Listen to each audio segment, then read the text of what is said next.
Warm whole എന്നത് എന്താണ്? പ്രഭാഷണം പൂർത്തിയാക്കിയിരുന്ന പ്രശസ്ത നാസ ആസ്ട്രോഫിസിസ്റ്റായ ഡോക്ടർ മൈക്കലിനോട് പങ്കെടുത്തവരിൽ ഒരാൾ ചോദിച്ചു.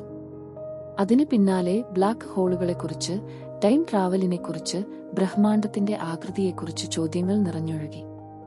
മൈക്കൽ ഓരോ ചോദ്യത്തിനും ക്ഷമയോടെ മറുപടി നൽകി. ബാല്യകാലം മുതൽ തന്നെ നയിച്ച ആകാംക്ഷയുടെ തെളിച്ചം അദ്ദേഹത്തിന്റെ കണ്ണുകളിൽ അത്യന്തം തിളങ്ങി. ആവേശം നിറഞ്ഞ ചർച്ച ആ മുറിയിൽ മണിക്കൂറിലേറെ നീണ്ടു. 30-ലധികം ചോദ്യങ്ങൾക്ക് മൈക്കൽ അതിശയകരമായ ലാളിത്യത്തോടെ മറുപടി നൽകി. അവസാനം മുറി നിശബ്ദമായി.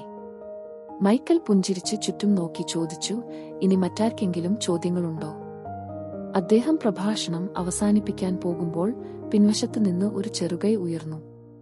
ഒരു പങ്കാളിയുടെ പക്കൽ ഇരുന്ന 5 വയസ്സുകാരൻ മധുരമായ ശബ്ദത്തിൽ ചോദിച്ചു, Humpty Dumpty sat on a wall പാടാമോ? മുറിയിലൊട്ടാകെ ചിരിയൊഴുകി. മൈക്കൽ പുഞ്ചിരിച്ച് പക്ഷേ ആലോചനയോടെ പ്രഭാഷണം അവസാനിപ്പിച്ചു.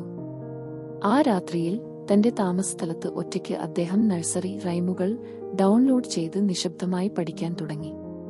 പല വർഷങ്ങൾക്കു ശേഷം ബാല്യത്തിന്റെ ലാളിത്യം അദ്ദേഹത്തിന്റെ മനസ്സിൽ വീണ്ടും മടങ്ങിയെത്തി.